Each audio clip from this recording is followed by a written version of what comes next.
બોટાદના ખેડૂતોને, કોળી સમાજને, મુસ્લિમ સમાજને, દલિતોને, સર્વ સમાજને એટલો સંદેશ આપવા માટે આવ્યો કે પોલીસ એ 17.5 વાર આપણી નોકર છે.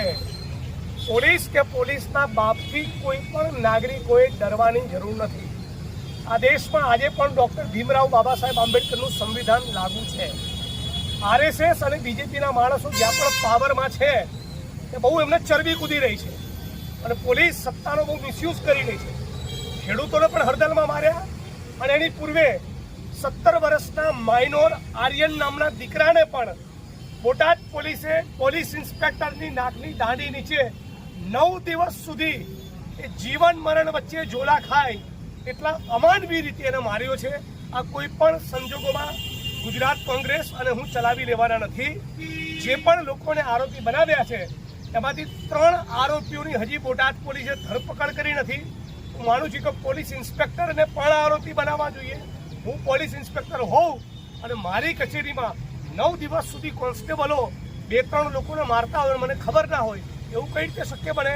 એટલે પોલીસ ઇન્સ્પેક્ટર પણ આમાં આરોપી બને છે.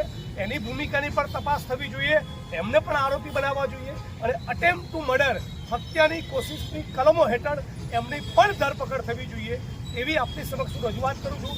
આજે ડેપ્યુટી ઇન્વેસ્ટિગેશન જે ઓફિસર જે આઈઓ ડેપ્યુટી ઇન્સ્પેક્ટર મહર્ષિ રાવલ એમને કહ્યું છે કે તમે અમને ટૂંક સમયમાં બાકીના 3 આરોપીની ધરપકડ કરીને બતાવો, નહીંતર અમારે ઉગ્ર આંદોલન માટે ફરી બોટાદ આવવું પડશે. એટલે આપણી માગણી છે કે રાજ્યની સરકાર દ્વારા આર્યન અને બીજા જે લોકોને પણ માર્યા, જે લોકોને પણ માનવ અધિકારનો ભંગ કર્યો એના તમામ કસૂરવારોની ધરપકડ થાય. પોલીસ ઇન્સ્પેક્ટરને આરોપી બનાવીને એમની ધરપકડ થાય. જે લોકોની સામે ગુનો દાખલ થયો એમાંથી એક મિસ્ટર જાની નામના કોઈ કોન્સ્ટેબલની ધરપકડ થઈ છે.